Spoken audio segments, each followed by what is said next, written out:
watching I, Tanya. Oh, I'm right over here, watching I, Tanya. Oh, they're making announcements, but why does the pilot talk so slow? Ooh, I'll keep watching on my phone. I'll keep watching on my phone.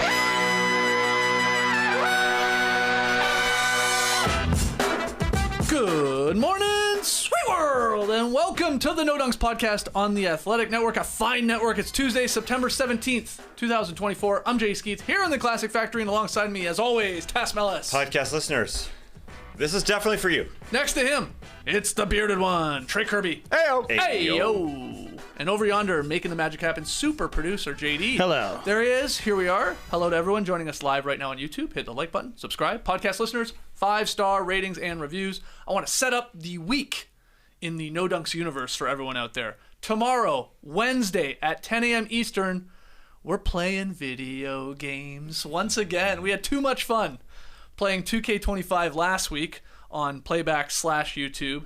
So we're going to do it again tomorrow at 10 a.m. Eastern. This is obviously a video-only exclusive, so come join us on YouTube. Don't know the game we're playing yet, though. Esh is keeping it a secret, or he's compiling a list, a short list, and he's going to present it to us, and we're going to vote on it later. So if you have a suggestion, I saw a lot of people pre-show here saying Rocket League. You want to play soccer with cars?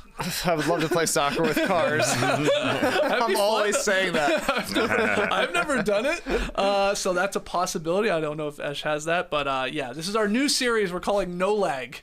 So that's tomorrow. That's Wednesday at 10 a.m. Eastern. Join us for a lot of fun. On Thursday, No Buffs will be recapping episode 1 of Survivor 47. It's the perfect time to get in. It hasn't even started yet. Episode 1 premieres on Wednesday night. 2-hour episode, and we'll talk about it. No Buffs, Trey, JD, Nora, and myself. That has its own YouTube, its own podcast feed. And then on Friday, new No Dunks. Will it be the drop? Who knows? Who knows? Will there be enough content? The Kings have new jerseys. Well, old jerseys that will be new. New old jerseys. Yeah, we got a Morris twin. Yeah. He signed a contract. We did. Exciting times. I guess Okoro did as well. Yeah. There is a bit of lag in the NBA offseason. Yeah, there is. It's lag right now. We're lacking a little bit. That's why we get creative. Yes, absolutely. Cannot wait to kick a ball with a car. Oh, I was talking about this show here. Right. Yeah, I mean, we're getting creative. We're playing video games. That's right. On today's pod, which is inspired by Ghostface Tom Ziller, who's great Good Morning It's Basketball newsletter, yesterday dropped or shared a long list of preseason 2024-25 NBA MVP candidates. So Ziller ran through 21 players with a shot, maybe, at winning MVP. 21. Long list. Even he admits that. Very long. He said the long list eventually becomes the medium list, which then becomes the short list, which then becomes the unofficial ballot at the end of the year. But this was a fun idea that I thought we could sort of expand on a little bit. Take Ziller's 21 names and tier them up. Who has a more realistic shot at MVP? Who has a much less realistic shot at winning it? And you know us. When we talk about the MVP, we don't do the MVP ladder like NBA.com. We do the MVP table in the restaurant. Oh, there's a throwback photo. Shout out to Jerome there. This was our Christmas party, wasn't it? Yeah, it was a nice meal. Yeah, it was. Yeah, we had 2 drinks or whatever. Yeah, not much. Not much on the table. No, not a single piece of food. Looks like a ping pong table. It does. So, yeah, we do the MVP table, and we usually talk about it like who are the 5 or 6 guys that have the best chance throughout the season that are sitting at that table. But again, we wanted to like run with this idea into our tiers, and TK, maybe you can take us through, I guess, our 5 tiers when it comes to where we're going to rank these MVP candidates. Yeah, we got 5 tiers in the restaurant. At the table, I guess, is the inner circle. That's probably who's ending up on the ballot. Probably. I don't know if that means we're doing 4 because it's a double date. 6 because, it matches perfectly, or 5 because that's how many's actually on the MVP ballot. We always go back and forth, it feels like, between 5 and 6 at the table. Yeah, exactly right. Right. I think that's good. By the bar, you're in the waiting area. You might get called over to the table if somebody has to leave for another engagement. Okay. In the bathroom, you're there. But are you? Where are you? Hurry up. Come back, please. Waiting outside. You're waiting for somebody to call your spot at the table, and then in the Uber, it's just nice to be invited. Yeah. Right. Maybe you had a previous engagement. You're showing up for dessert at the end. Maybe you just stopped by for a drink and you're leaving to go to something else. I don't know what it is, but you're there because we like you. Okay. Yeah. Okay. Yes, you're on your way, but you're not in the restaurant. Nah. You're not even in the bathroom or at the bar. You're definitely not at the table, but you're on your way. All right, so this is pretty simple enough. Let's go through these names that Ziller shared. I dropped a link to the newsletter in the show notes, so I suggest you click on that and subscribe to Good Morning It's Basketball. It's one of the best NBA newsletters out there from Ziller. First name, alphabetically, Giannis Antetokounmpo. Okay? I'll give you a few notes that Ziller throws in his newsletter here. Giannis has finished top 5 in MVP voting for 6 straight seasons, which is sort of wild. He says, Ziller does, he belongs on any long list until he totally breaks down or the Bucks fall off a cliff. So, Tass, why don't you get us started here, make your case for where you want to slot Giannis in our MVP restaurant. Is he at the table, at the bar, in the bathroom, waiting outside, or in the Uber? It's not a question. I think Ziller just wrapped it up right there. He said he has been voted for many, many times. Yeah. He's first All-NBA team in the last 6 seasons. I was surprised by that. So how do you not put him there? The Milwaukee Bucks just don't have the love around the league. So there is that part of things. They just don't have this. Frankly, they don't have a lot of support out there. So I could see people dropping him for the first time in a long time to the by the bar area. But I do think with our tier ranking here, it's a perfect system at just shoving people at the MVP table. And then, as that gets a little too full, you drop people off. So I feel like Giannis... Okay. I would put Giannis at the MVP table because he deserves to be it. I think the opposite should be happening with the Milwaukee Bucks. I think there should be a lot of love for this team. I think Damian Lillard is going to have a much better season in his second season. He's going to be in great shape. He's going to be ready to play defense, as he said. Now, the question is, will Giannis get hurt? Doesn't matter about the MVP here. I think he is just turning 30 this year in December. Happy early birthday, Giannis. He's been enjoying the Greeks all around him on the streets there. I think he'll have a great season along with his friends. So he's there for now. At the table for you too, TK? He's still top tier at the table for me because, like Ziller is saying, the last 6 seasons he's been finishing in the top 5 of MVP. Last year was kind of a disaster season for the Bucks. He was banged up. They fired their coach midway through the season. They never really got on track with Doc Rivers. Chris Middleton was in and out of the lineup. It wasn't a great season for the Bucks, and he was still a top 5 MVP candidate, all NBA guy. So for me, he is top tier. But I'll say that throughout the summer, as time has gone on, I'm kind of with Tass, where I think the Bucks should be better this year. It just seems like they're going to have a less stressful season compared to last season with all of the changes and people in and out of the lineup. But they're also the team I'm souring on the most for potential title contenders, just because I think this is such an old team. Giannis is about to be 30. Dame looked older than he ever has last season. Chris Middleton had 2 surgeries on his ankles and has been banged up for the majority of their playoff runs the past couple of years. They didn't bring in anybody really to help this year. So I don't know how they're getting better other than assuming they just have to be better because last year was a bit of a disaster. So I'm medium in on the Bucks, but I'm 100% in on Giannis at least being a top 5 guy MVP. And other teams got better around them Also true. in the Eastern Conference. So, yeah, the Milwaukee Bucks were probably the clear number 2 team last year. But now when you get the Knicks doing what they did, the Sixers doing what they did, it hurts. It hurts them in the narratives. But this guy's a damn good player, and he's not old yet. So why the hell shouldn't he be there? And the stats are they're just too undeniable to not include at the MVP table. If you look at the averages for Giannis over those last 6 seasons, all 6 years I'm talking about, nearly 400 games played in the regular season, his averages are 30 points per game, 12 boards, 6 assists, 57% shooting from the floor, with a block and a steal. Not bad. Those are averages over 6 years. So why is he not going to put up, or at least flirt with, again, a 30, 12, and 6 sort of line with great shooting percentages? Those are just dominant numbers. You have to include them. Yeah, I guess it'll just be the narrative at the end of the year. If we're looking at this in terms of the ballot, as you said, Maybe he won't be top 5. Maybe there's just going to be too many good teams, like the names that I mentioned. Maybe there's going to be somebody from the Knicks. Maybe there's going to be a Sixer. Maybe there's going to be so many teams in the Western Conference that are good. So maybe he doesn't reach the ballot. But right here, right now, the man can put his napkin in his neck and get ready to eat. Okay. Because he always does every single season. Okay, so he is there. He's our first guy. Let's go to the next name alphabetically, Paolo Banchero. So Ziller wrote, the Magic could be a top 3 team in the East if things break right. And we've seen young stars explode into the upper tier of player rankings in the recent past. So even Ziller did admit this is a name right away here alphabetically that, sure, is probably not going to be at the MVP table. TK, why don't you get started? Where do you want to slot Paolo's, chances, realistic chances at winning MVP next year? Realistically, you can see the case. Like, we've seen a third-year player get a lot better and win an MVP. Shout out to Derrick Rose. He figured out how to get fouled in his third year, and that helped his efficiency. That is the next step that Paolo Banchero needs to make, is upping his efficiency. He already gets to the line a ton, but he takes a lot of mid-range jumpers, takes a lot of threes. Not a great shooter, but a fair shooter. If those numbers go up, it definitely makes sense that he will be a more efficient player. Already a good playmaker. Turns it over a little bit because he handles the ball so often for the Magic. But I think for Orlando, or for Paolo to actually make MVP ballots, Orlando's going to have to be a top 3 seed in the Eastern Conference, which I think is possible, but unlikely. So for me, I'm between in the bathroom and waiting outside, feeling optimistic. In September, I would let him go to the bathroom. Take a little pee. Sweet pee. Taking a pee. What do you think? Too high? No, it's not too high.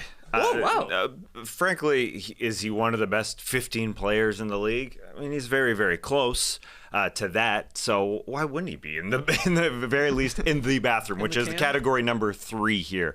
I think you could shove him to the bar, very possibly, because this team won 47 games last year. They add KCP. This team was an incredible defensive team. So to add KCP, around a Wagner, plus a Suggs, around Banchero, I think they'll be better this year, even at the center spot, which I'm not including. Like, why shouldn't they win 50 games? So he's going to be a very, very, very good player. So I'd throw him into the bathroom, and I think even that, like, you could shove him by the bar and see what happens, because he's the best player on this team that's going to be a 50-win team, I think. So, yeah, the bathroom is, I think, very, very. That's an effect. That's accurate. Okay. Right Okay. I don't think I would have gone with that if I had started this off. I think I would have had him waiting outside. I'm outvoted. I like the 2-1 vote here. So he is definitely in the can. Finishing up in there. We can move these around as we start putting guys in as well. I'll be interested to see if he holds on here. But look.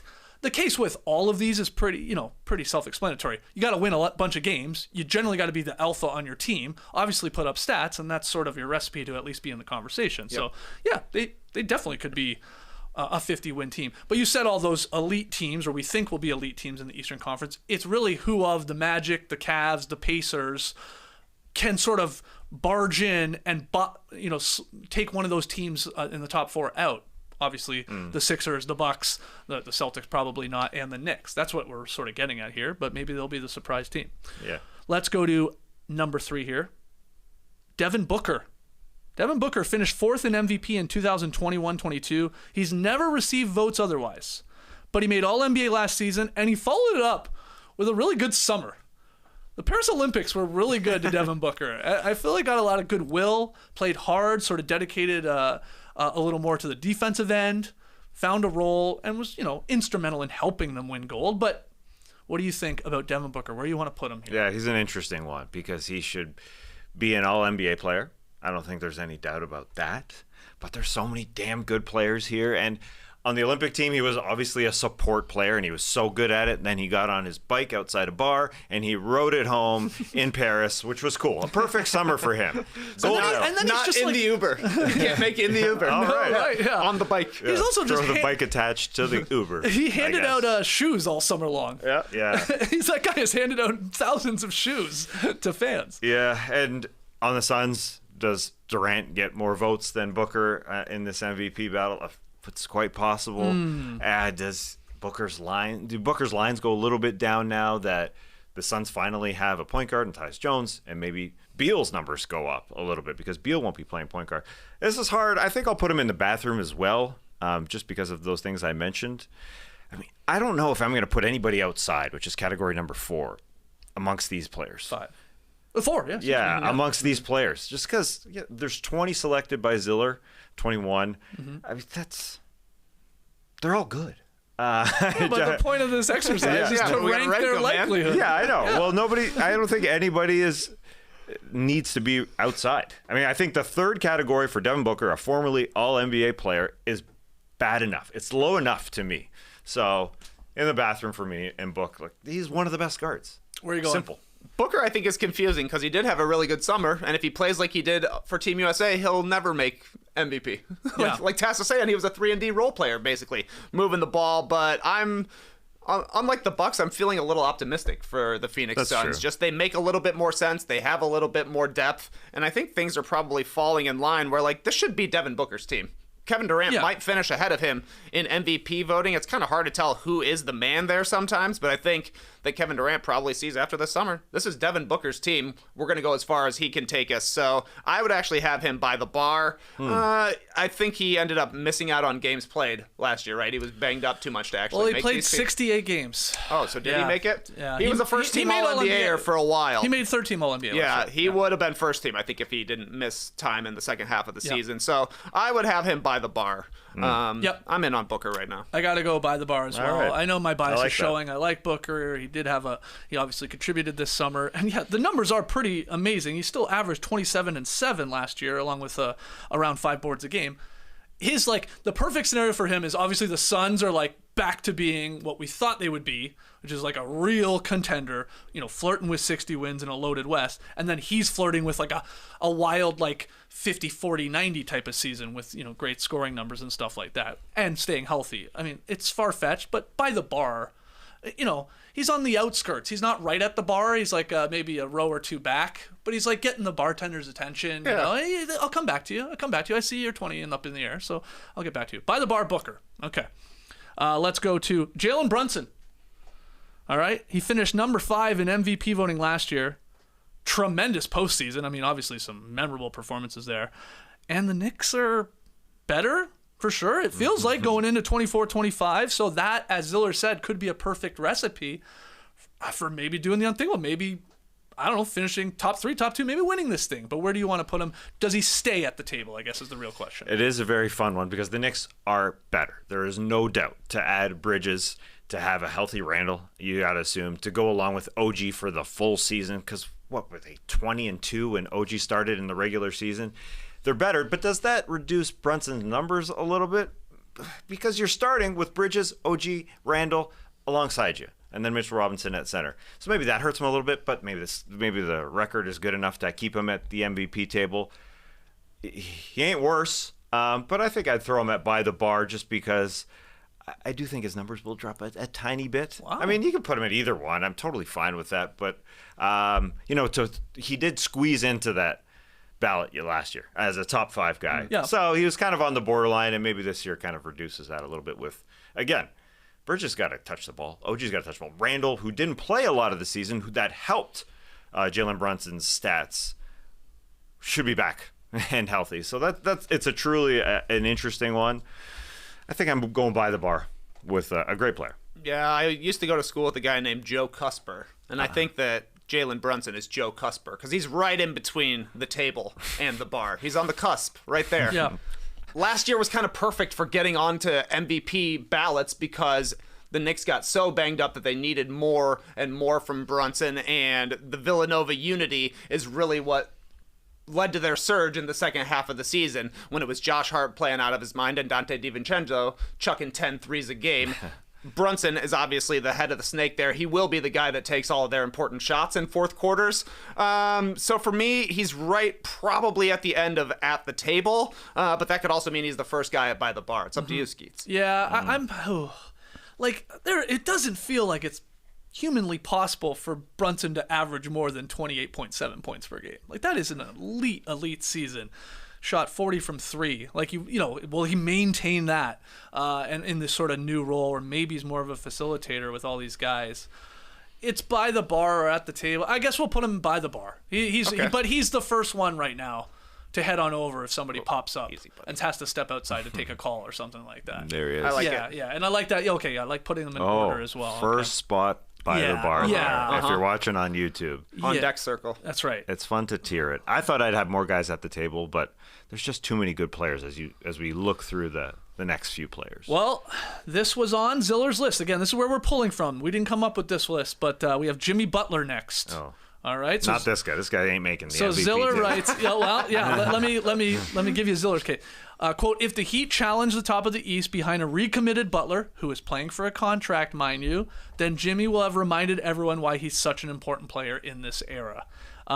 He's only appeared on 3 MVP ballots and has never finished higher than 10th. I looked that up. So, yeah, this seems far-fetched.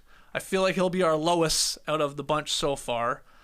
Is he outside or is in the Uber? Like, does he have any chance, really, Jimmy Butler, of winning MVP? No chance. That's what you got. I mean, I want to put him waiting outside because I'm a Jimmy Butler optimist. And like Ziller is saying, if this happens, if this happens, all that is not going to happen. Like all of those things, the Heat would have to be a top 4 seed. I think that would be a great season for them. But for Jimmy to actually win MVP, they would have to be like a top 2 seed. And I don't really think that that's going to happen. For Miami, you also have to play enough games to make these ballots in the first place. I wonder if that'll happen for Jimmy Butler. Obviously, Pat Riley is calling him out, saying, we need more games from you. You got a contract coming up. We'll see if that matters for Jimmy Butler because he knows he really makes his money in the postseason.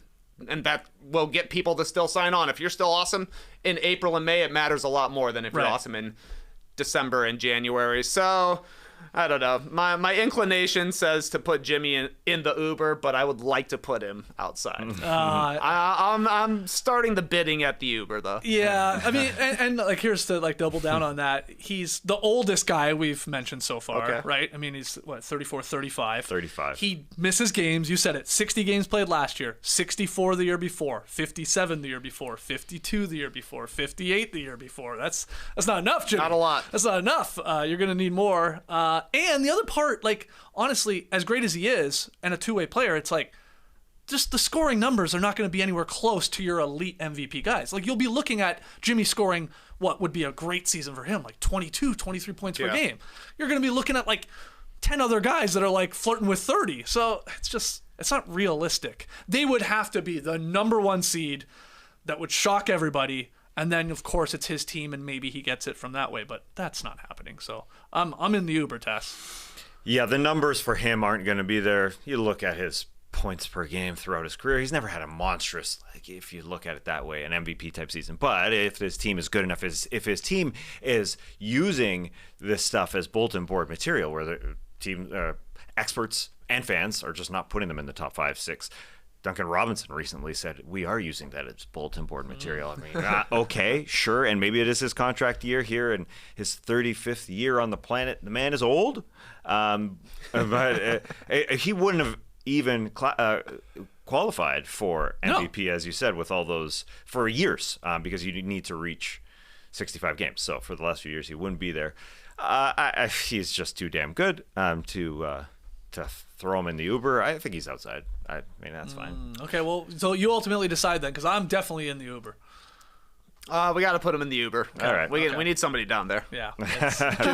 Jimmy's like asking for some country song from the driver, and he's chilling in the back. Hey, you mind if I crack this Michelob Ultra back here? Okay. All right, so let's go to next on Ziller's list. Steph Curry. If the Warriors have a surprisingly good season, Curry will deserve MVP attention. And I'm quoting Ziller here. Interestingly, last season was the first time, other than the injury victim 2019-20 season, since 2011-12 that Curry didn't receive a single MVP vote. So that didn't happen last year. The only other year that hadn't happened in a very long time is that one where he'd missed, obviously. So what do we do with Steph? I mean, we obviously saw when he turns it on and gives you a gold.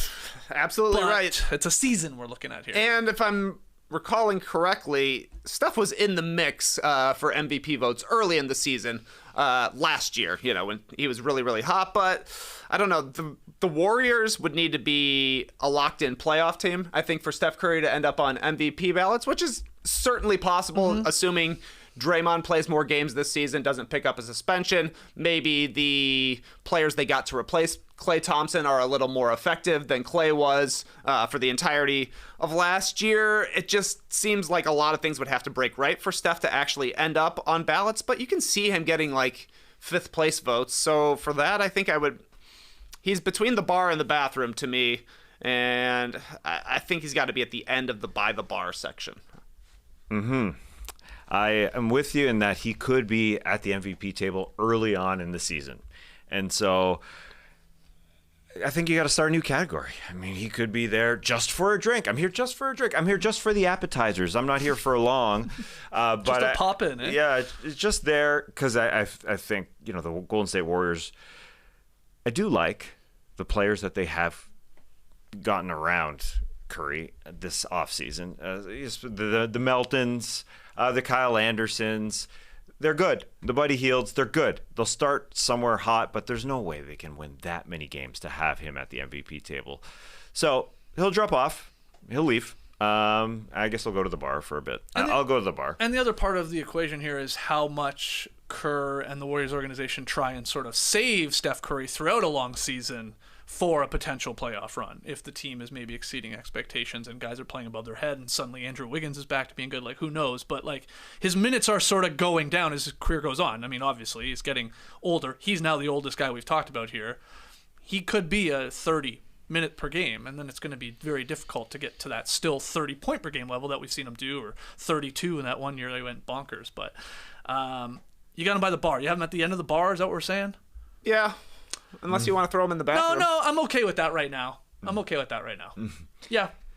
Because if the Warriors are good, then of course he gets the MVP love, like Ziller said. So it sort of gets down to the team success, which we don't think is going to happen in a loaded West, that the Warriors are going to be a top 4 team. How far off were they from being a top 4 seed last year? It wasn't that crazy. It wasn't as crazy as you think. If Draymond doesn't miss 25 games, they have a chance at it, and I think that obviously makes Steph's candidacy look a lot better if they're a top 4 seed in the Western Conference. That's pretty unlikely, but it's definitely possible. Yeah, it's possible. They were like 5 games behind a top 4 seed, so they, obviously they're bit down of a stretch. in the play in there. Yeah. But 46 and 36 is what the Warriors were last year. There are going to be a lot of teams that are heartbroken that won't make those top 4. There's plenty of them as we go along here. And they won't get MVP votes because of it. They're still damn good players. Curry won Clutch Player of the Year last year. Great call. He was so efficient. He's 35. He's going to be good. But maybe his team isn't there quite yet. And they tried to go for it. They tried to get Paul George or Larry Markkinen to make Curry the MVP that he was in the Olympics, although they gave the MVP to LeBron, right? Yes. That was for the tournament, yes. Yeah, it was for the entire tournament, not for the last 2.5 minutes where it was all Curry. All right, let's go to LeBron teammate Anthony Davis. Now, AD finished top 5 twice in New Orleans, but no higher than number 6 in the MVP vote since moving to LA. As Ziller hypothesizes, might be paying a penalty there for playing with LeBron James. Because as good as he's been at times, especially last year where he actually played and he was healthy, you are playing beside LeBron, and a lot of attention is rightfully going to go to him. But AD, I find this one a little tough to slot him in, where we're putting him in the restaurant.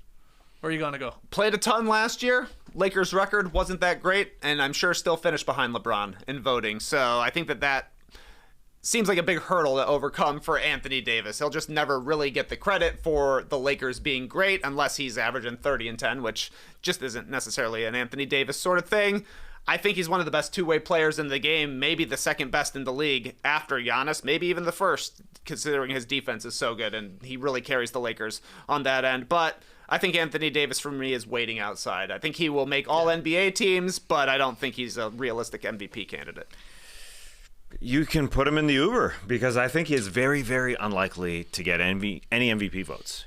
There's no chance he wins MVP, even as good as he is. Like you just said at the beginning, he played so many games last year. He was so good defensively. I think he's learned how to handle his body, and maybe LeBron has helped him do that.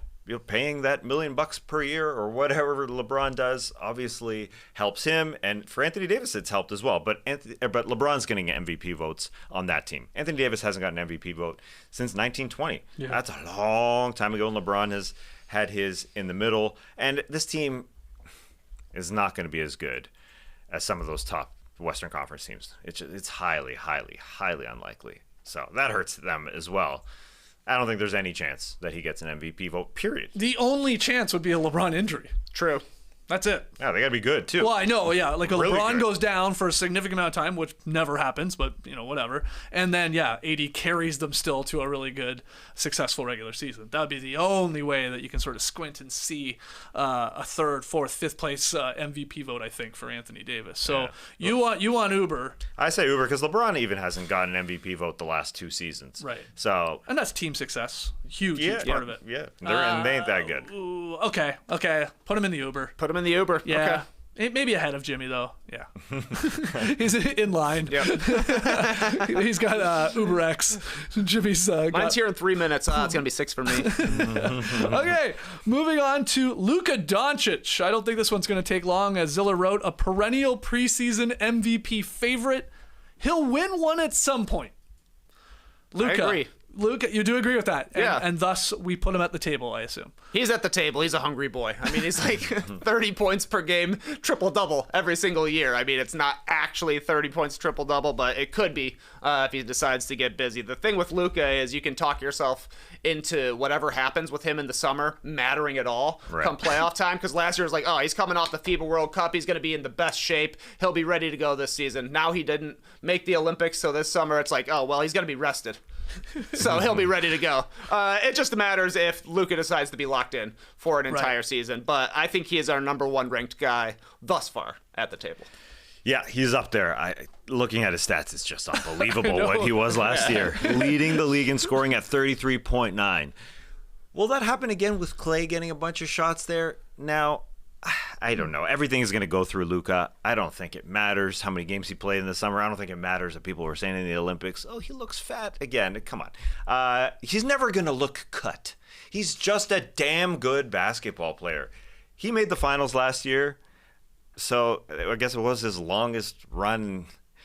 And maybe he'll be tired for the first time ever. I mean, he had months off. It's always insane when people say that. He's just a damn good player. Played months ago. He's going to be tired from playing in June. It's such an insane theory. You're right. People throw it out there. Yeah, he's joining Giannis. This is we're being we're being good here. There. We're being good. We're being good. What do you mean? I mean, we're not. I would be crowding at the table with MVP candidates, and then dropping them off shortly, as I said. Like. Brunson's going to be damn good. Anyways, only our second guy there.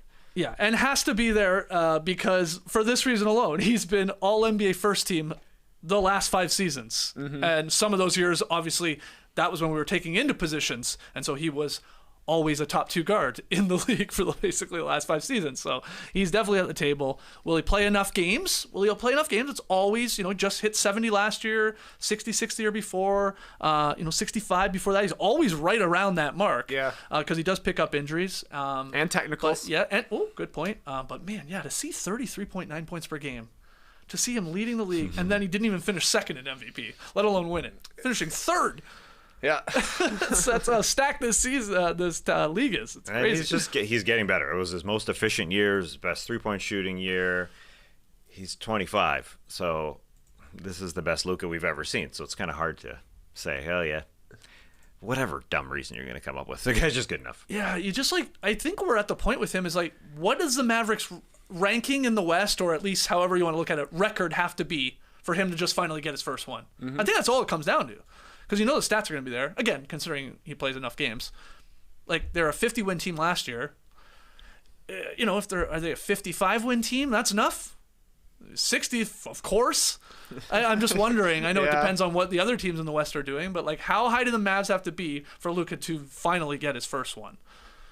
You tell us there in the stream team if you've got the right number. I don't know what it is. Well, at the very least, it feels like they have to win more games than the Thunder, right?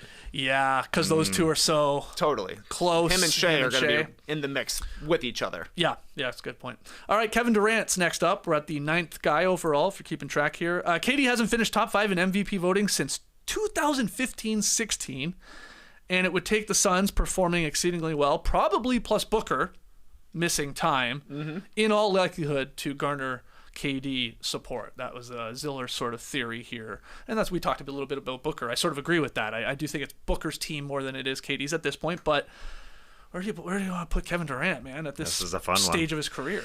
It's super fun because his numbers were still good even after that year you mentioned, 15-16. That was the last time he got votes. It was 18-19, excuse me, that he got votes. Was that your stat? Top five. Top five, excuse me. Yeah, he was lower than that.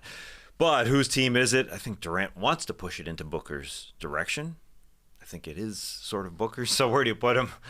I am positive about this team, and just under Budenholzer and what they have, they should be better, and that helps Durant. But he's by the bar or in the bathroom. I would put him. It's weird to put this Hall of Fame type guy in the bathroom, but I don't think he's winning Hey, it. we all got a shit, man. That's right. Everybody poops. Where do you want to put him? I think in the bathroom for me. It just seems unlikely that Durant would finish ahead of Booker in MVP votes. So I have him one back. Even though this summer I've seen a ton of Kevin Durant should have been all defense last year buzz, and maybe he would have been if it wasn't switched away from positions and basically made it impossible for everybody that's not a big guy to make the team. He was a solid defender for the Suns. I think he's still a great player. A guy that could win a playoff MVP or a conference finals or finals MVP should the Suns go that far. But for regular season MVP, I have Booker a little ahead.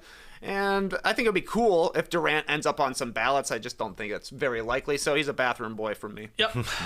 Chuck him in the can. I'm with you guys. Where would you put him ahead of Paolo's chances to win MVP, or is he behind in the queue for the washroom? I mean, if you're thinking about things going perfectly for both the Magic and the Suns, I think Paolo would finish ahead since he's the number one guy. Yeah.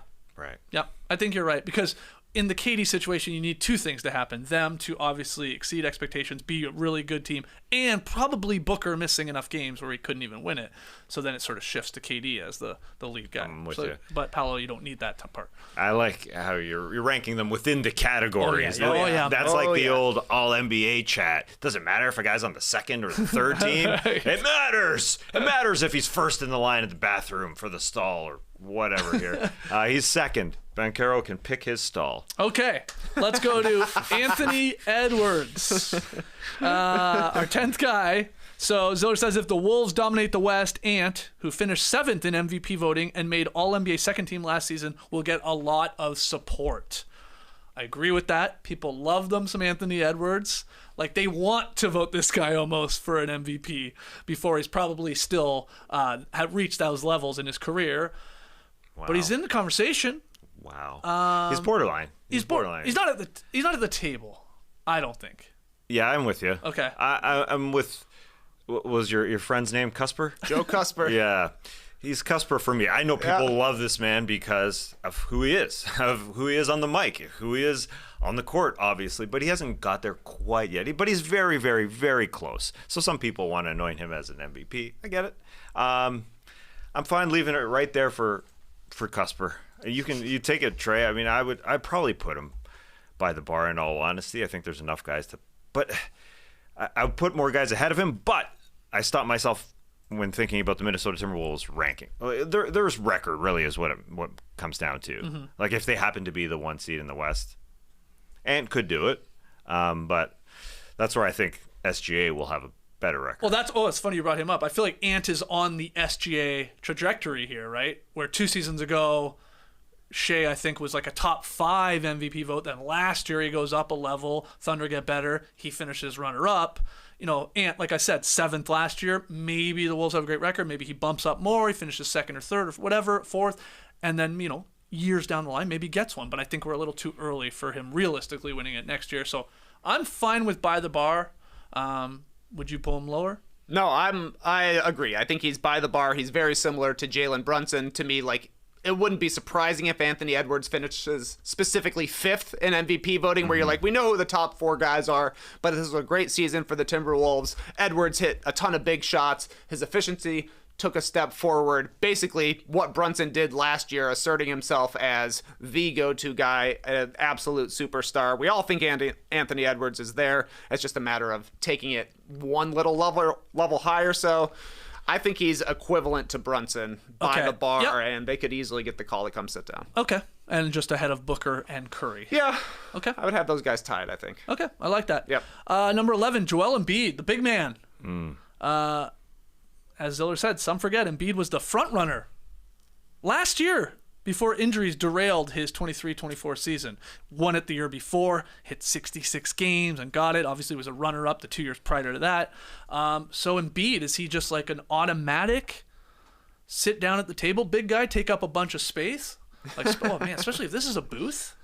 We got him and Jokic just taking up like this better be a big booth. Area of 4 men. Or what are you doing now with the Sixers obviously adding Paul George? That help him? Hurt him? Maxey leveling up? I mean, I don't know. You want him at the table, TK, or at the bar?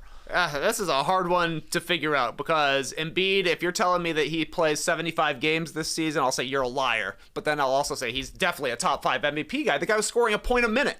It's never been done other than Wilt Chamberlain last year. And then obviously brings it defensively as well. Sure, there are times in the playoffs where I was like, grab a rebound, buddy. But he was also dragging his leg around at that point. I just think Embiid is so tough to figure on how many games he should play, how smart it is for the Sixers to play him enough games to actually be eligible for postseason awards. Or do they just want to make sure he's healthy for the playoffs since they're assuming they're going to go deep with Paul George coming there? I can't put him... Talent-wise, he's at the table, but everything else-wise, he's at the bar. Yeah, that's why I throw him at the bar. You'd talk to him and you'd say, hey, sit. We need you healthy for the playoffs. Also, we've got Paul George playing the perimeter, so you don't have to shoot as much as you did to go along with Tyrese Maxey. So they're way better around him, and they got Paul George to make Joel Embiid happy. There's no doubt about that. And to keep Embiid happy, you just got to keep him healthy and ready for the playoffs. So I don't think he plays 60 games. I think he takes it easy, and so that hurts his MVP status. Even though, he can drop 33 on you as an average. So it's tough to take him away from that. He's like Giannis that way, or Jokic, obviously, or Luka even. Like, there's the numbers are just like, you look at them and it's SGA, like, blows you away. There's too many of them. Yeah, but I mean, really, all I heard from you guys, and rightfully so, was just like, does he play enough games? If he plays enough games, he's absolutely at the table. But why would he's already got an MVP that's like sort of not probably at the top of his list of achievements now. Like, I got that. Now it's about obviously going far in the playoffs and winning a championship. I mean, he averaged 33 points per game in the first round in the playoffs. Yep. Like, coming back from injury. Feels wrong not to put him at the table in a weird way. Because we're just saying he won't play enough games. But he won't, probably. Yeah, exactly. All right, well, he has to be first. He has to be first at the bar then. Like, he's got to be. I mean, if you want him at the table, he's played enough games so far. He's played 0 games just like all these guys. That's right. He's healthy right now. Yeah. Bringing a gold medal. Okay, Embiid's at the table. Yeah. I feel better about that. He's played 8 seasons. He's played enough games twice. Because it's a weird 65 and literally game. Just. Yeah.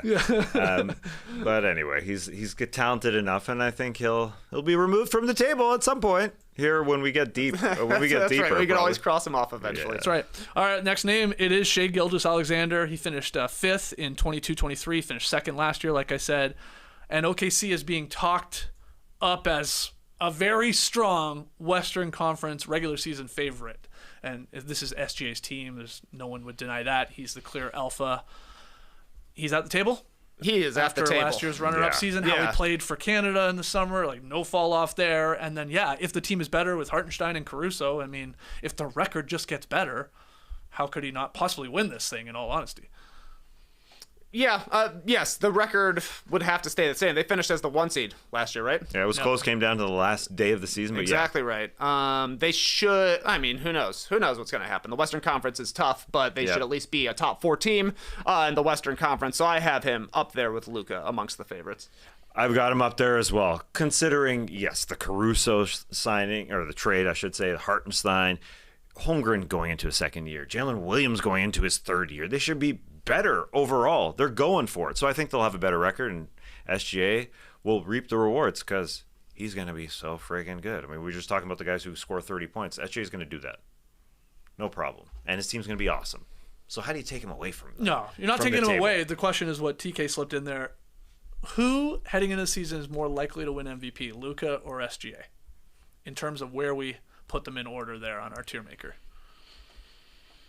I don't know. I'm when it comes to season picks, I'm going to take SGA for MVP, just because I don't think it's fun to take the favorite. Okay, fair. Yeah, and I think the Thunder will have a better record than the Mavericks. Yeah, that's a part of it. I think there's no doubt that they will. I think OKC will be the number 1 seed or number 2 seed. They'll have a better record than the Mavs. So I think that helps SGA a lot. Yeah, okay. I would take SGA. All right, so he is at the table and he's going. He maybe he's holding the menu. He might be ordering for the table. At least right now he is. We got more names here, and our next name is Tyrese Haliburton. Now Ziller admits that Haliburton is probably closer to Paolo Banchero than the top guys, but it's worth a mention because there was real buzz about Haliburton for All-NBA First Team a couple of months into last season. And pair that with Indiana should be better. Maybe there's a case. And I think even Ziller said, people do like to vote for, like, you led the league in offense. Like there's almost like a Nash narrative possibly around Haliburton, as far-fetched as it might be. So are we putting him in the can with Banchero, or is he waiting outside, or even in the Uber? Tassie, get us started here. A great question. Where do you sit or stand on Tyrese Haliburton? I think he is one of those guys, like last year, like Ziller mentioned. He'll be in the conversation at some point, but he will get injured at some point, it sure feels like, where he won't be able to stay at the table. So I think, he'll be there for apps, but then he'll have to get going. And I think you can put him. There's too many good dudes here. I think he's outside. Okay. I mean, I think the Eastern Conference teams are going to be better than the Pacers. They're going to be a lot better team. So I think this hurts Haliburton. And the fact that, again, he's going to miss some games, unfortunately. I think that's fairly expected of Haliburton. Narrative, it's good, but the narrative will be good for the Knicks and the Sixers. I think he's outside for me. Yeah, I think last year was the narrative year for Tyrese Haliburton. The way that the Pacers came out of the gates, he was like a 25-point, 12-assist guy. I don't think that that's necessarily his career-long level, but he's probably also not like a 16.9 assist guy the way he was after his injury. It's somewhere in between there, most likely, but the Pacers aren't going to catch teams by surprise this year. I think they'll probably slow down a little bit offensively. It would kind of behoove them to commit a little to the defensive end and build around Siakam as well as Haliburton's talents. So, I don't know. I don't think he's a realistic MVP candidate, but I think he could get some votes if he stays on the court and if the Pacers are a top 4 seed, which is a reasonable expectation for them. So I would put him at the end of the bathroom. But if that means we're finally getting somebody into the waiting outside, I'd be happy with that too. Yeah, I mean, you can basically put it in pen almost. He's going to average 20 and 10. And maybe even better than that, right? Like flirting with like 22 and 12, stuff like that. If they play super fast, can he get his 3-point shot back to what it was like 2 years ago? And he was like a 40% 3-point shooter, sort of dipped a little bit. I'm okay. I like having him by Banchero, like Ziller said. That makes sense to me because the case for both those guys is similar. That they sort of shock people. They flirt with like a top 3 seed, and they're the guys on their team, and they would deserve the credit and get some votes. So yeah. He's in the can. Okay. Okay, good. LeBron James, name number 14 here, hasn't received any MVP votes in either of the past 2 seasons, but he's on a 20-year All-NBA streak. That's crazy. Ziller blowing my mind with that. Ziller wrote, I find it hard to believe there's a scenario in which LeBron is deemed the most valuable player in the league this season, but I also found it unlikely that he would be the most dominant, important player on Team USA during the 24 Olympics and win tournament MVP, and here we are. So, fair. You think it's always going to end at some point, and he just remains one of the at least top 15, if not flirting with top 10 players in the league. But where are we putting him for the MVP conversation? for the regular season MVP. He's also the defending NBA Cup MVP, Right. which you gotta say he's got to be one of the favorites. I think for that. How do you put LeBron lower than the third tier in the bathroom? And we just want him waiting outside because the Lakers have been waiting outside the playoffs the past couple of seasons in the play-in tournament, and that's likely where they finish this year. Or do they hit a hot streak, finish top 6, and LeBron has a season like he did last year? Even if that's the case, his numbers at this point in his career aren't the same as the people in the upper echelon here. Right. 30 points a game, 10 assists, those kind of numbers. LeBron is just putting up a paltry 27 and 7. You know, That's the LeBron stat line. That's the isn't it? LeBron stat line. No. 27, 7 and 7, and he's never actually had that in a game. That specific number. Isn't that weird? Very weird. Doesn't make any sense. That doesn't make any sense. LeBron, yeah, I think he's a tier 4 guy. I think he's waiting outside. I just want somebody in that tier. And that would so have badly. him ahead of That's Anthony tier- Davis, tier which is three. correct. Yes. Yeah. Finally, somebody waiting outside. Even though he's one of the top 15 players. Will he He be? could be with Kevin Durant hanging in the bathroom. Yeah, that's what I feel like. Okay. But I don't know. If you have to have 5 in each category here, We don't have to. I know we don't have to. That's why I thought waiting outside. I think the sidewalk's empty. I don't think anybody should be waiting outside amongst these players. I think they're too damn good. But either one of those, he's not going to win MVP, but he's one of the better players in the game. Well, I think this gets back to the team success. You guys said it. We have Paolo, KD, and Tyrese in the bathroom. A large part is their teams could be top 3 in their conference if everything goes well. And again, KD, maybe we do have a little too high, but I haven't seen anyone saying the Lakers are going to be that good. And that's just going to hurt LeBron. Yeah. The numbers are going to be great, same with AD, but it won't matter. I mean, you're just going to be too low. So unless you think the Lakers are going to shock everyone, JJ Redick is going to unlock this team, which Maybe. is basically the Maybe exact so. same team. Yeah. Then sure, but I'm fine with waiting outside with LeBron. Yeah, It it's feels totally fine. Hey, look, I know it feels wrong. It does. It does feel wrong. It's up to their defense, and somehow JJ Redick gets great play out of Dalton Connect and Jared Vanderbilt, who's a good defender, and Christian Koloko all of a sudden is awesome. Yeah. Yeah, maybe. But yeah, LeBron will pay for it because the West is just so damn good. So Right. the record's just not going to be that good. That's a good point. But then it's fascinating that we have Curry, 2 tiers higher than LeBron. And I'm not saying that's wrong because I think it's actually right. But I also don't believe the Warriors are going to. Yeah. They might be better than the Lakers, but are they? I don't know. It's going to be close. I think the Warriors got better. I don't think the Lakers got better. And Okay. I think Curry is more of a one-man team than LeBron is. Okay. Yeah, and it's just how big Draymond Green's suspension is going to be. Because if he didn't get suspended twice last year, they would have been way higher. Right. So it really does come down to Draymond Green. They are a one-player team on offense, but on defense, Draymond Green helped them a lot. They would have been way better. Right. Okay, well, we know we're putting our next guy at the MVP table. It's just where are we slotting him in this booth? And it is Nikola Jokic. All Ziller asked, he didn't even worry about, of course he's on the list. Is Jokic nearing top 15 all-time conversation already? Or is he even higher? That's maybe a topic for another day. but Jokic, TK, where do you want to put him at the MVP table? Is he still like a front runner to you?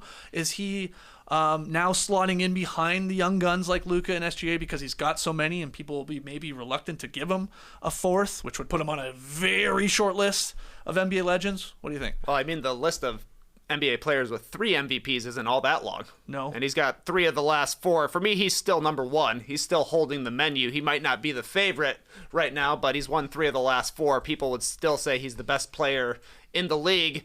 And the last time a Nuggets team lost talent the way they have the past couple of seasons, Jokic won the MVP when Jamal Murray was out. So maybe KCP leaving, Bruce Brown prior to that, Jeff Green as well. Maybe the fact that the Nuggets are assumed to be worse this season than they have been the past couple of years actually helps his case. But at the very least, I think as the defending MVP, he's still got to be the guy holding the menu at the table. Okay. He has to be at that table, undoubtedly. I think he doesn't win because of how Denver went out in the playoffs last year. I think that hurts him. To get his 4th MVP would be asking a lot for a guy who, yes, they won a title 2 years ago, but the way they went out last year, it hurts him to get his 4th one. I think he'll have a great year. He'll have a fun year. You saw him at the farewell game for Goran Dragic. He was having fun. I think there's a reason why they went and got another Balkan bro, Dario Saric, to be off the bench. They're going to have fun together this year. I think they're going to have an enjoyable locker room along with Russell Westbrook. So I think regular season, the Nuggets are going to be great. Playoffs, I cannot wait to see what they're going to do. If you put all those pieces together after KCP goes out, Christian Brown, what he's going to do as a defender. If they get matched up with Anthony Edwards again, he was pretty damn good against Anthony Edwards. All that to say, he ain't winning the MVP, but he's at the table. You don't think he can win another MVP? I do not think. This year, I think it this really year does specifically. hurt. I think if let's say he has to have way better numbers than last year, I would think, with them and how they lost. Like, let's say he has the same numbers in his MVP season. He doesn't get as many votes because they lost in the postseason. I think that hurts. I don't know if he has to have better numbers, but he almost needs, like, his MVP, his 4th one, banks on or depends on Jamal Murray and, like, Michael Porter Jr. It's like if they have an incredible regular season and they're 5 games clear of the second best team in the West, he's going to win it. His number's not falling off. There's no doubt that is going to happen. I don't think they need to improve all that much, and I don't think they will. It's almost like, how can they? But I'm with you. I don't think I wouldn't have him, if I'm doing the odds, as the favorite to win MVP, and he's not. We'll show you those later. But he's there at the table, so put him there, and let him hold the menu still. Yeah, he deserves that right. The last time we were at the table, everyone had a great meal. I would trust him to order. Yeah, for sure. Well, I immediately said yes, but then I'm like, he's like sort of the type of guy that's like, he doesn't even want to celebrate a championship. He's like, somebody else order. I'll eat anything. So who knows? Okay, next guy, Kawhi Leonard was on Ziller's list. Shocked me a little bit. Kawhi hasn't received a single MVP vote since 2021. He does have 3 top 5 finishes throughout his career, though. I was thinking about it because I heard Zach Lowe talking with Mo Tequila about this. The greatest players to never win an MVP, throwing out Jerry West, Elgin Baylor. I think Kawhi is probably on the short list for greatest ever to never win one. Isaiah Thomas, Wade, maybe Chris Paul, Ewing, Stockton, Pippen. There's lots of guys. But, where do you put Kawhi? His chances in the Intuit Dome with no Paul George. And we're talking health, of course, and stuff like that. Yeah. Does he have any chance? I'm just going silent. I'm just not going to answer like Kawhi. Kawhi doesn't want to answer. He wants to be good in the Intuit Dome. It's really dependent on how good James Harden is, because James Harden is going to get the ball a lot this year without Paul George, and he's going to be firing to guys like Batum and Derrick Jones Jr. and Norman Powell, and they'll be shooting. Kawhi is just one of those narratives here that just ain't all that sexy. Because nobody really believes in the Los Angeles Clippers because of Paul George leaving, the injuries. So he ain't up there.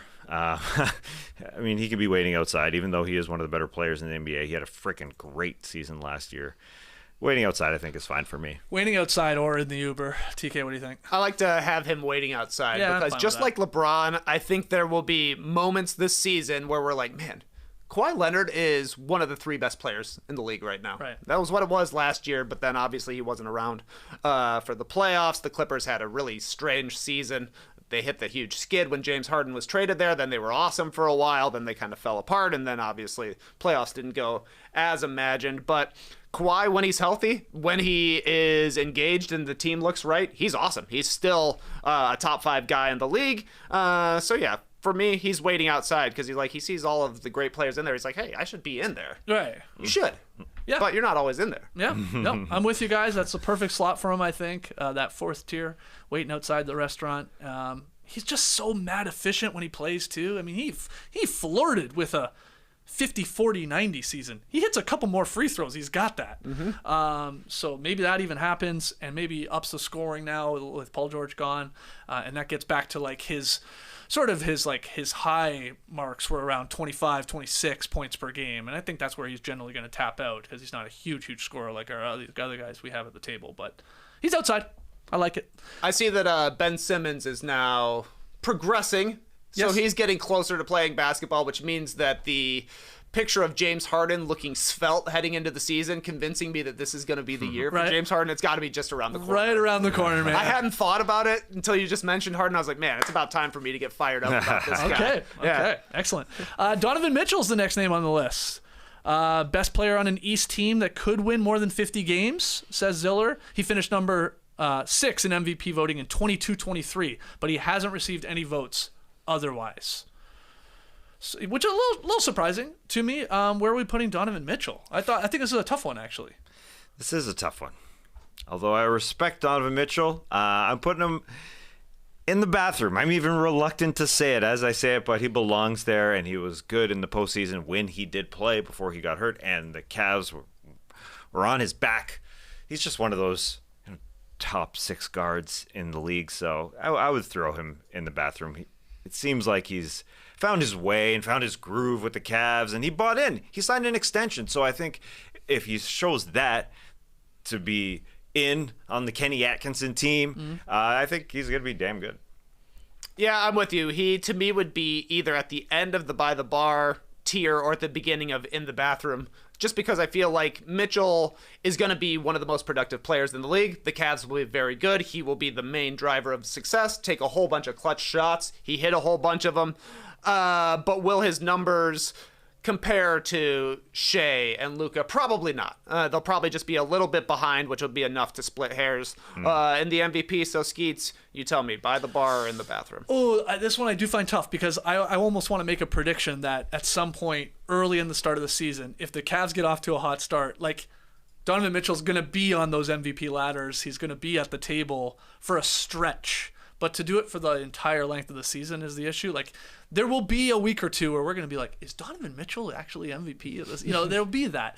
And I almost want to include him with, like, your Bookers and your Anthony Edwards because he feels on the level of those guys. Yep. I think damn close. So, I think I go by the bar. I'm shocking myself a little bit here saying this, but I have him above those Paolo, Haliburton, and KDs, I think. Yeah, by the bar seems right, even though I put him in the bathroom. I guess I dropped him a little bit because I do assume that his numbers were so good because Darius Garland and Evan Mobley were hurt for a long stretch. So he was the guy, and everything was going through him. So I think his numbers will hurt a little bit, and that's a good sign because you want Donovan Mitchell ready to go in the playoffs. And Kenny Atkinson said, we are going to use Evan Mobley a lot more this year. So one of those categories, I'm fine at throwing him at the bar. He's good enough, but you could even drop from there after a couple months, I would say. Yeah, I think that's possible. All right, Ja Morant's next.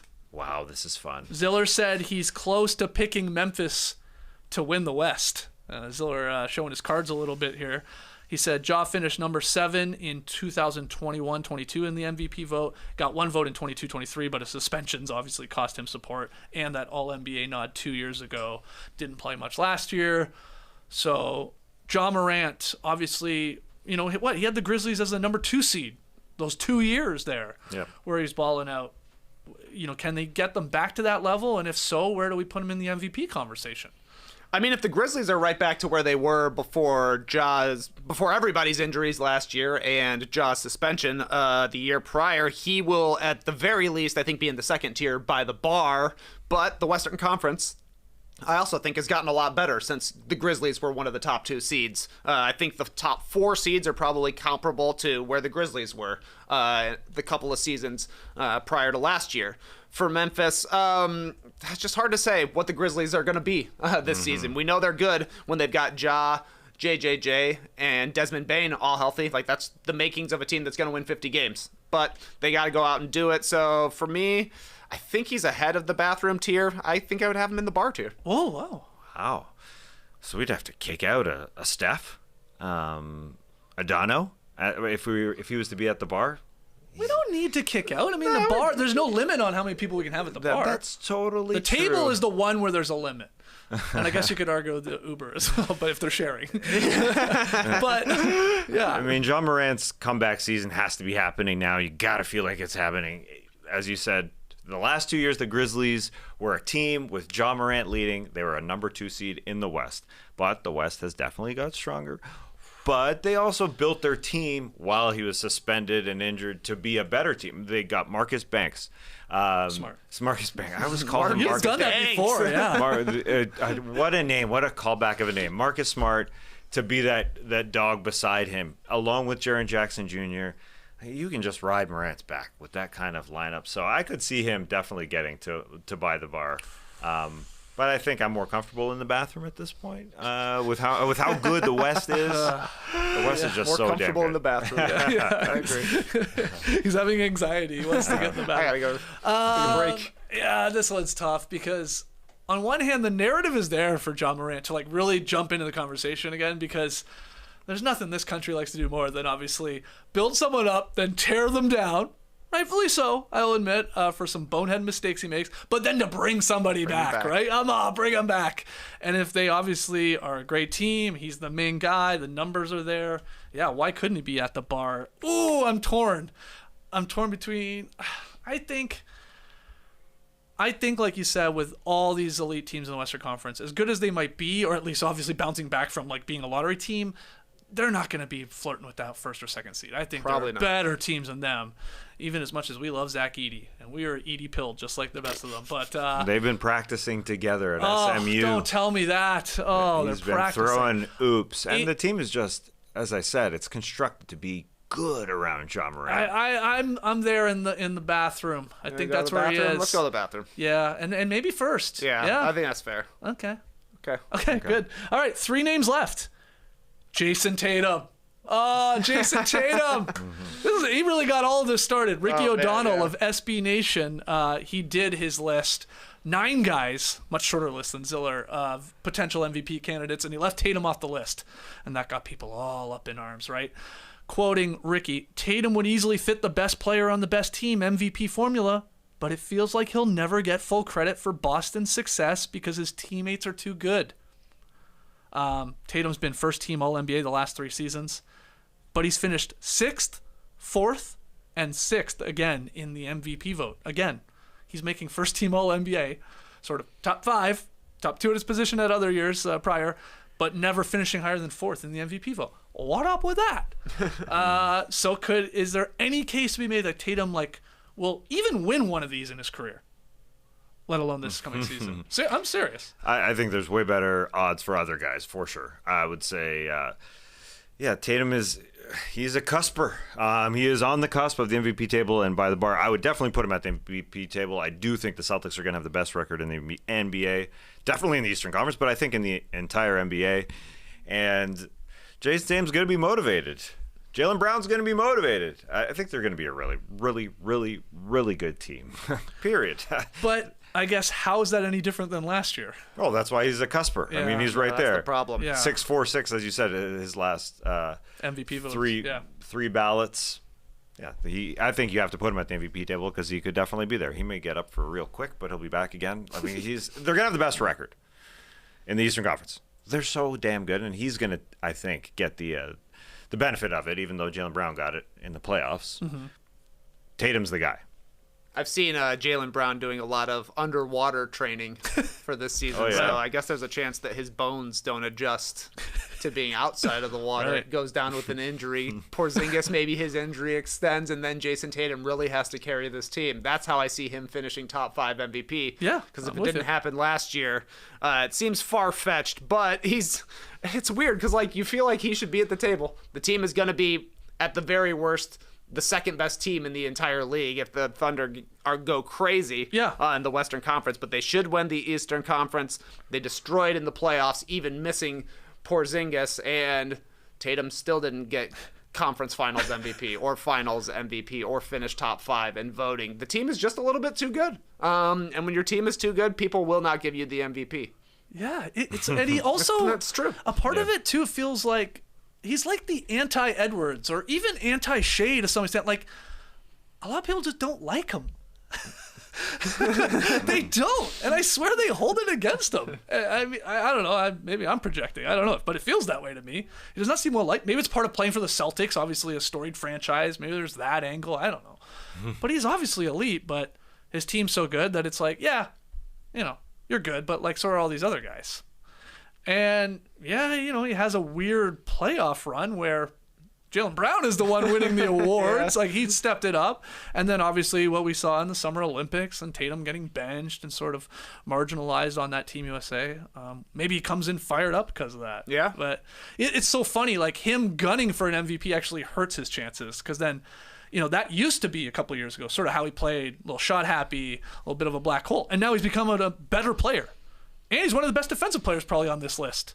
Yeah. So, where's the credit for that? So where are we putting him? At the end of the table or at the bar? I guess end of the table? Yeah, let's let him be at the end of the table. And now we're keeping our table 6, which I have no problem with. Yeah, by that's the way. fine. I think it's the max number we can put at a table, though. No, that's the max at the table. I agree with you. Otherwise, like, conversation just doesn't work. Oh yeah, there it is. There's 6 men at a table. Perfect. See how comfortable we look? Yeah. 6 men sitting on one side of the table. And we were all laughing at the same joke there, so we all were in on the conversation. Okay, our next name then, Victor Wembanyama. And Ziller just wrote, if you want to call this a stretch, go right ahead. I saw what I saw. So Ziller is saying, why not? Why not have him at least on the long list of MVP candidates? But where are we putting him in our tier ranking? Well, the table is obviously packed, and that's fair. Yeah. He's not squeezing in there. Skinny as he is, he's not squeezing in. No. Yeah. Do we expect the Spurs to be anywhere close to a top 6 team? No. If they're a play-in team, that's an incredible accomplishment. And that's why he'll get more talk, but it's too soon. I also saw what you saw, Tom Ziller. A very, very, very, very, very good special player, going to get better every single year. If he's probably going to be an All-NBA player, so I think he can be in the bathroom. Wow. Bathroom boy. Very high. That's high. It is high. That's high. We're talking second-year player here. Yeah, but he's probably going to be one of the best 15 players. I'm just a math guy right now, so I'm squeezing him into the bathroom where that would make him, I guess, 16. If we're doing math, yeah, we've got 15 in the top 3 categories, so we're kind of shoving him in. So my math ain't correct. I guess he'd have to be bumped in front of Haliburton to be the 15th guy. But yeah, where are you putting him? He says he's winning Defensive Player of the Year. He basically called that shot when he said, hey, Rudy, congrats on your last one. I'll be taking these from here on out. That's funny. You're right. A big part of the Spurs' team success, I mean, nobody thinks they're going to be a top 4 team. And we've basically been saying this entire podcast, unless you're sort of top 4, you're probably not getting a realistic MVP vote. But he's got a special player. And he sort of shocked us even in his rookie season. And he sort of has the mojo. You hear him talk and the way he holds himself. He wants to get better and inevitably to win some of these. But how soon will he get there? Where are you putting him? I think I got him waiting outside because this tier is shaping up to be, you might be the best player in the league, but it's not every single night. And I think we might be looking at that for Victor Wembanyama. I think he will get his first MVP votes this season, but I don't really like having him in the bathroom because you can imagine walking into a bathroom and seeing Victor Wembanyama. 7'5". It'd be weird if he was at the urinal, but even weirder if he was in the stall. You would see his shoulders sticking out from over. He's looking at you. Hey, easy, man. He does the hey, you got any toilet paper over there? But he doesn't reach under. He just reaches over, helps himself. Okay, so you want him in the just waiting outside. Yeah, just what. Your reservation's coming, man.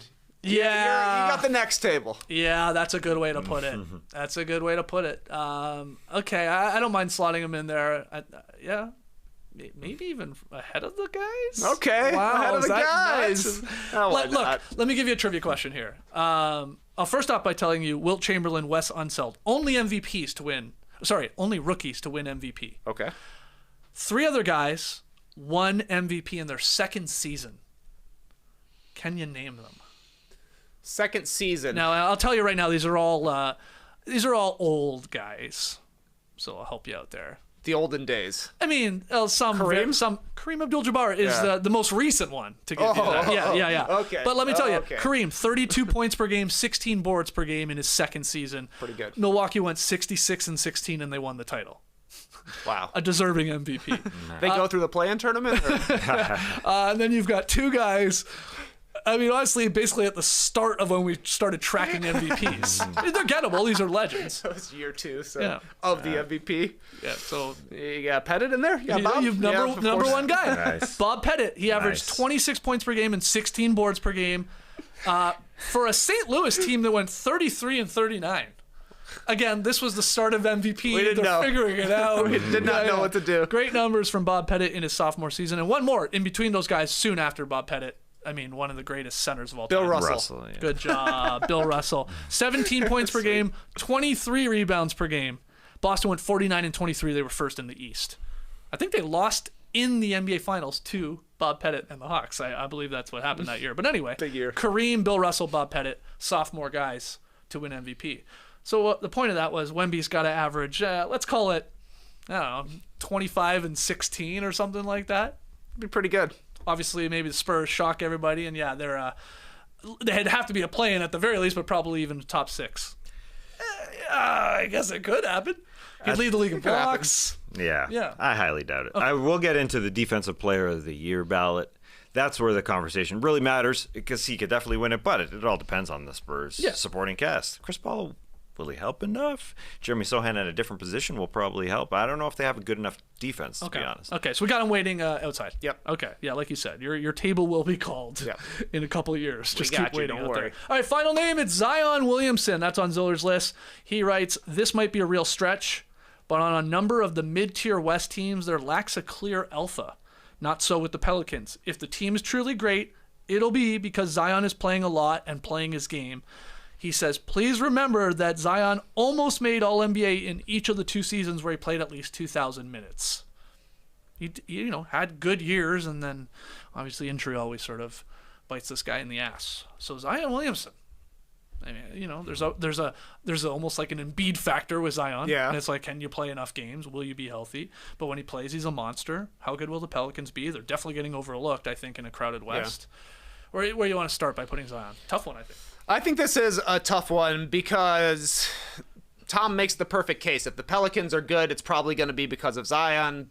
Ergo, the votes would come his way. But even when he's been at his healthiest, the Pelicans have been a middle-of-the-pack team, and Zion hasn't even made All-NBA. So that seems like a reasonable outcome as well. I think he's somewhere in between the bathroom and waiting outside just because the talent is there. At his best, he looks like he's a top 5 guy, looks completely unstoppable offensively. The takeover he was in the midst of in the play-in tournament is MVP level stuff, doing it against the Lakers, but there's obviously the question marks of will he be able to do it for an entire season, and how good are the Pelicans even if Zion's healthy. I think they're kind of like a 4 through 6 seed kind of ceiling kind of team, not knowing what they're going to end up doing with Brandon Ingram. So I don't know, somewhere between tier 3 and 4 for me. Yeah, the West is truly tough for the Pelicans because they go and get DeJounte Murray. They've got Brandon Ingram. They've got Zion, who was a damn good player and played 70 games last year. But how good are they going to be? He didn't get any MVP votes last year after playing his most games of his career because he didn't really put the team on his back until like the play-in tournament Zion. And that was good for him because he stayed healthy. And then when he did get injured, which was odd. Now, is he in his best shape of his career after looking at him in these picks of the offseason? I think so. I do buy that a little bit. I love that the offseason literally goes Zion Williamson pick, Ben Simmons, looking good in the gym, maybe shirts off, hitting a jumper, to James Harden. That right. really is the summer transition. It is. I think what matters the most in terms of picks is Zion Williamson because he hasn't been in the ultimate shape of his prime basketball case here. Until now, it sure feels like it. I mean, the photos make him look extremely skinny, and he played the most games of his career coming off of that. So maybe he is rolling into the guy that he wanted to be, that David Griffin thought he would be. But then, how much better is he going to be? As I said, he averaged 23 last year, decent percentages. Didn't get an MVP vote because they're sort of middle of the pack. I think DeJounte Murray and Brandon Ingram, Daniel Tice, their starting center, have to take him to another level. Those guys are sort of the key here. And I'm not sure that happens in the Western Conference. So he ain't anywhere close to the table right now. No. Waiting outside, I suppose. I think I'm okay with that. Yeah. Yeah, I mean, yeah, you could almost, if we really want to get into it, you can talk me into an Uber, but let's put him waiting outside, wherever you want to slot him in there. Yeah, probably at the end, because he is entering his 6th NBA season. Now, he did miss one entire season because of injury, but his 6th NBA season, let's call it. I mean, no All-NBA selections. He's yet to play still in a playoff game, believe it or not. We are asking for one hell of a jump up into the table, or to actually get a realistic MVP vote. They would have to shock the world, and he'd of course have to play, which I think, he'll probably be around. It'll be a good year if he plays 65-ish games to 70 games again. But we have so many guys that you have to have ahead of him, I think. Okay, so he's waiting outside. So let's show you for the final time here the MVP restaurant. Really, we're looking at it now. We can move anything around if we want to, but for the podcast listener, that A tier or S tier, excuse me, you're at the MVP table. It's Jokic, SGA, Luka, Giannis, Embiid, and Tatum. We're good with 6 at the table. I like it. Conversation will flow. Yeah, it was nice. Okay. Then you have over by the bar. Again, possibly going to take a seat at the table if somebody gets up. They go outside. Maybe they got to run early. You got Brunson, Anthony Edwards, Booker, Steph Curry, and Donovan Mitchell. We got a whole lot of points waiting by the bar. A lot of guards at the bar. Then in the bathroom, or at least queued up to go in, John Morant, Paolo Banchero, Kevin Durant, and Tyrese Haliburton. Waiting outside. Oh, yeah. You can see Kevin Durant is holding up I gotta take in a the photo. deuce. Yeah. I gotta take a deuce. Hurry it up, guys. Let's do it. We got Wembanyama. This is waiting outside. Wembanyama, LeBron James, Kawhi Leonard, and Zion Williamson. And then in the Uber, obviously our lowest tier, so the least likely chances to actually win MVP, we have Anthony Davis and Jimmy Butler. We feel okay about this? I think it looks good. Pretty good. Looks pretty good. Okay. Is there anyone else on Ziller's NBA MVP long list that you would have included in this exercise? Was there a name that you were like a little surprised Ziller didn't, again, have on a very long list? I'm trying to remember. I think De'Aaron Fox should be there in the conversation. Tom Ziller, former Sacramento man. Yeah. Over Sabonis. Yeah, I think so. Okay. I think if they have a great record, who gets the credit? Oh, yeah, it could be That one's Sabonis. tough. That's They tough. sort of- That one's tough. They Yeah. bounce out. He was an All-NBA man a couple of years ago, 2 years ago. So, yeah, somebody from Sacramento is kind of where I was focused on because they are in this conversation. I do think there's going to be a team that's extremely hurt that won't even make the play-in. And Sacramento, they bought into the De'Aaron Fox, Sabonis, DeMar DeRozan, Keegan Murray lineup. So I think they will be good. We'll see how it all plays out. I think Trae Young is maybe deserving of a spot on a long list. If he was 6'8". If he was 6'8", he'd be ordering for the entire restaurant. He'd say, "Drinks on me, baby. I'm the GOAT." But, I know the Pacers are a much better team than the Hawks. But let's say in a bizarro world, suddenly the Hawks are good and the Pacers fall off. Well, Trae Young then has the Haliburton case. Yes, he's true. flirting with or leading the league in assists. Obviously, he's scoring a ton. He's the clear number one guy, probably hitting the clutch shots. So it's far-fetched, but a lot of these guys are there's no chance they win this, so why not Trae Young? But I know we're really holding it against his team success, where everybody's like, you'll be a play-in team, don't worry. Yeah. Feels like.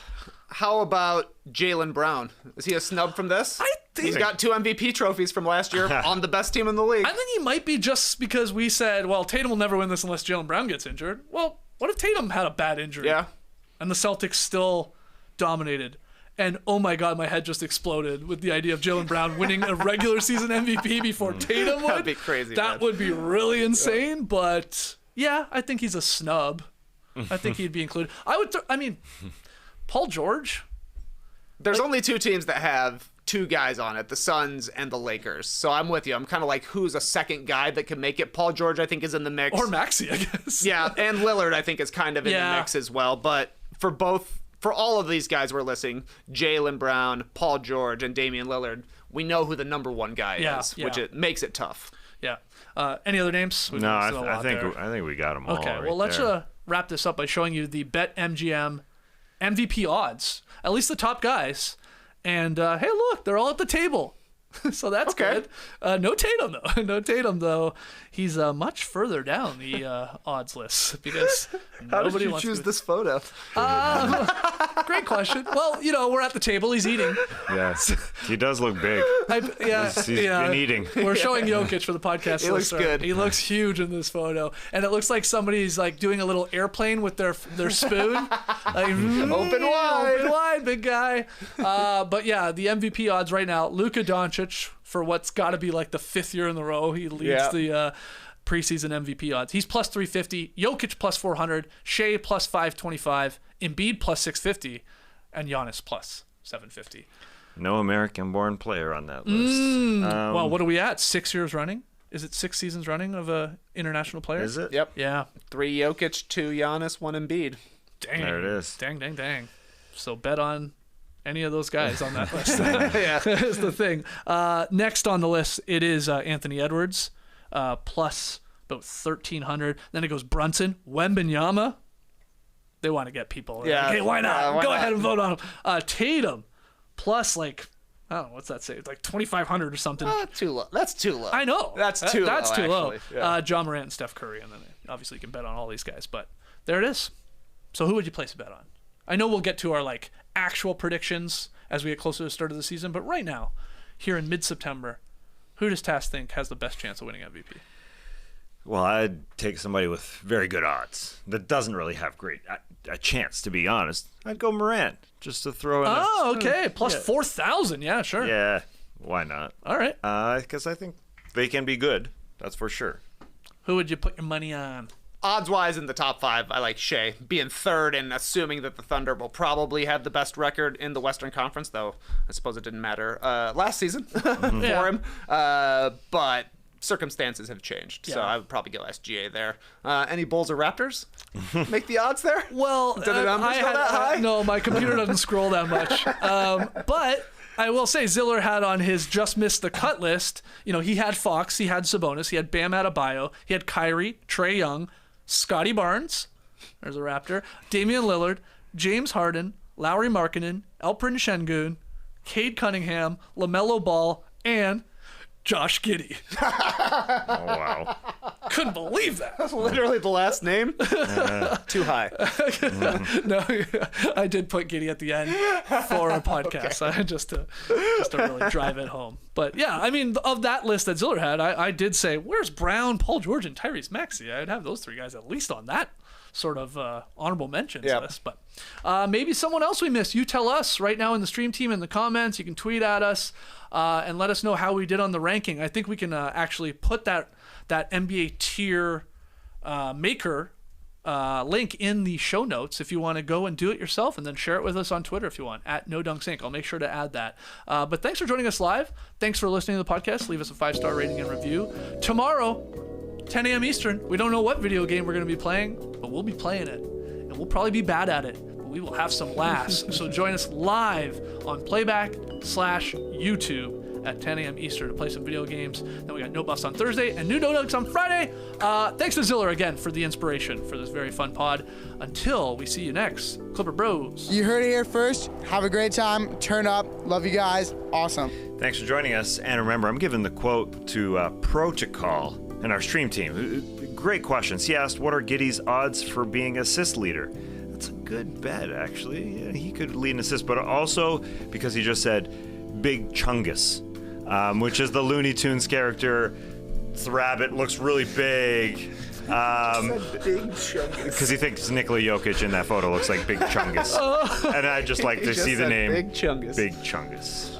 Big Chungus? Yeah. Is Big Chungus? No, he's not real, but he's a character, you know? He's not Big real. Chungus. It's just a tune. He's in the game, I do believe. Oh, okay. Yeah. Okay. Big We're learning Chungus. things It's here. a great name. Brace the day, people.